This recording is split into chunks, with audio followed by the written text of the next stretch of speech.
اور اب موسم کا قہر ان کے حق میں تھا۔ دشمن جب حطین میں آیا تو وہ جان نہ سکا کہ وہ سلطان ایوبی کی نہایت خوبی سے تقسیم اور ڈپلوائے کی ہوئی فوج کے نرغے میں آ گیا ہے۔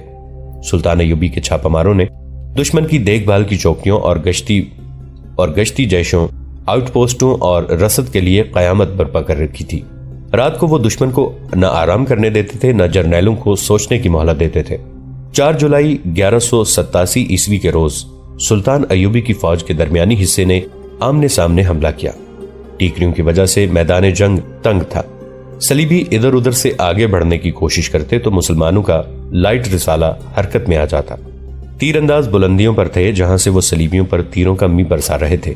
سلطان ایوبی کی کیفیت یہ تھی کہ کبھی اوپر جاتے کبھی نیچے آتے اور ان کے سبا رفتار قاصد پیغام لا اور لے جا رہے تھے۔ صلیبی نائٹوں کو زرہ بختر جلا رہی تھی۔ ان کے گھوڑے پیاسے تھے، پانی سامنے نظر آ رہا تھا جو پیاس کو بڑھا رہا تھا۔ صلیبیوں نے کمک منگوا کر ایک جوابی حملہ کیا جو ان کی آخری امید تھی۔ جہاں انہوں نے حملہ کیا وہاں کی کمان تقی الدین کے ہاتھ تھی۔ انہوں نے حملہ روکنے کے لیے اپنے دستوں کو نیم دائرے کی شکل میں کر دیا۔ دشمن سیدھا اور سرپٹ آیا۔ تقی الدین نے نیم دائرے کے سرے بند کر دیے اور صلیبی گھیرے میں آ گئے۔ مسلمان سواروں نے انہیں کاٹ اور کچل دیا۔ اب جنگ کی یہ صورت تھی کہ صلیبی حطین کے میدان میں دفاعی جنگ لڑ رہے تھے۔ حطین سے دور ان کا اگر کوئی دستہ رہ گیا تھا تو اسے مسلمانوں نے وہیں بیکار کر دیا تھا جہاں وہ تھا۔ یہ پہلا اور آخری موقع تھا کہ اقرا کا پادری محافظ صلیب اعظم صلیب الصلبوت کے ساتھ میدان جنگ میں موجود تھا، یعنی جس صلیب پر صلیبیوں نے اسلام کو ختم کرنے کے حلف اٹھائے تھے وہ صلیب میدان جنگ میں لائی گئی تھی، مگر صلیبی بادشاہوں نے پیٹھ دکھانی شروع کر دی۔ گیو فلوزنیان اپنے دو ساتھیوں کے ساتھ بھاگ رہا تھا کہ اسے مسلمان سواروں نے دیکھ لیا اور اسے زندہ پکڑ لیا۔ اقرا کا پادری مارا گیا اور صلیب اعظم مسلمانوں کے قبضے میں آ گئی۔ مشہور مورخوں نے اس صلیب کے متعلق کچھ نہیں لکھا۔ اس دور کی تحریروں سے پتہ چلتا ہے کہ بیت المقدس کی فتح کے بعد سلطان ایوبی نے صلیب وہاں کے عیسائیوں کو احتراماً لوٹا دی تھی۔ شام تک جنگ حطین کا فیصلہ ہو چکا تھا۔ صلیبیوں کے جانی نقصان کا کوئی شمار نہ تھا۔ باقی فوج نے ہتھیار ڈال دیے تھے۔ سلطان ایوبی کے سامنے جو قیدی لائے گئے تھے ان میں ریمانڈ کے سوا باقی 6 اتحادی تھے اور ان میں کرک کا شہزادہ ارنات بھی تھا جسے اپنے ہاتھوں قتل کرنے کی قسم سلطان ایوبی نے کھائی تھی۔ مورخ لکھتے ہیں اور اس کا تفصیلی ذکر قاضی بہاؤالدین شداد نے کیا ہے کہ سلطان ایوبی نے صلیبی بادشاہ جیفرے کو شربت پیش کیا۔ جیفرے نے آدھا شربت پی کر گلاس ارنات کو دے دیا۔ ارنات شربت پینے لگا تو سلطان ایوبی نے اپنے ترجمان سے گرج کر کہا، اس ارنات سے کہو کہ اسے میں نے نہیں اپنے بادشاہ نے شربت دیا ہے۔ عربی میزبان صرف اس دشمن کو شربت پیش کرتے ہیں جس کی وہ جان نہیں لیا کرتے، جس کی وہ جان بخشی کر دیتے ہیں۔ میں نے ارنات کو شربت پیش نہیں کیا۔ بہاؤالدین شداد لکھتا ہے کہ سلطان ایوبی کی آنکھوں سے شعلے نکل رہے تھے۔ سلطان نے ملازموں سے کہا کہ ان سب کو کھانے پر بٹھاؤ۔ جب سب کھانے والے خیمے میں جا کر کھانا کھانے لگے تو سلطان نے پھر جیفرے اور ارنات کو اپنے خیمے میں بلایا۔ انہوں نے ارنات سے کہا کہ تم ہمیشہ ہمارے رسول صلی اللہ علیہ وآلہ وسلم کی توہین کرتے رہے ہو، تمہاری نجات اس میں ہے کہ اسلام قبول کر لو۔ ارنات نے انکار کر دیا۔ سلطان ایوبی کو یہی توقع تھی۔ انہوں نے بڑی تیزی سے تلوار نکالی اور ایک ہی وار سے ارنات کا ایک بازو جسم سے الگ کر دیا اور چلا کر کہا، مردود، تو نے میرے رسول صلی اللہ علیہ وآلہ وسلم کی توہین کی۔ اگر یہ گالیاں مجھے دیتا تو آج تو زندہ ہوتا۔ مورخ لکھتے ہیں کہ سلطان ایوبی کے خیمے میں ان کے جو 3 سالار تھے انہوں نے تلواروں سے ارنات کو ختم کر دیا۔ سلطان نے نفرت کے لہجے میں حکم دیا، اس ناپاک لاش کو باہر پھینک دو۔ قاضی بہاؤالدین شداد لکھتا ہے، سلطان ایوبی نے اس کی لاش خیمے سے باہر اور اس کی روح جہنم کے اندر پھینک دی۔ بادشاہ جیفری نے اپنے اتحادی کا یہ انجام دیکھا تو اس کے چہرے پر ہوائیاں اڑنے لگیں۔ وہ سمجھ گیا کہ اب اس کی باری ہے۔ سلطان ایوبی نے اسے دیکھا تو آگے بڑھ کر اس کے کندھے پر ہاتھ رکھ دیا اور تحمل سے کہا، بادشاہ بادشاہوں کو قتل نہیں کیا کرتے، لیکن اس کے گناہ ایسے تھے کہ مجھے اسے اپنے ہاتھوں قتل کرنے کی قسم کھانی پڑی۔ آپ نہ ڈریں۔ قیدی بادشاہوں کو قیدیوں کے خیمے میں بھیج دیا گیا اور سلطان ایوبی سجدے میں گر پڑے۔ کرک کے محل میں رات خاموش تھی۔ وہاں ارنات بھی نہیں تھا اور اس کے جرنیل اور درباری بھی نہیں۔ وہاں اس کے حرم کی عورتیں تھیں، کلثوم تھی اور ان کے نوکر اور نوکرانیاں تھیں اور قلعے میں مختصر سی فوج تھی۔ ابھی ارنات کی موت کی اطلاع نہیں پہنچی تھی۔ رات کا پہلا پہر گزر چکا تھا۔ اس وقت تک کلثوم سو جاتی تھی۔ ایک عورت دبے پاؤں کلثوم کی خوابگاہ میں داخل ہوئی۔ اس کے ہاتھ میں خنجر تھا۔ وہ کلثوم کے پلنگ کے قریب پہنچی۔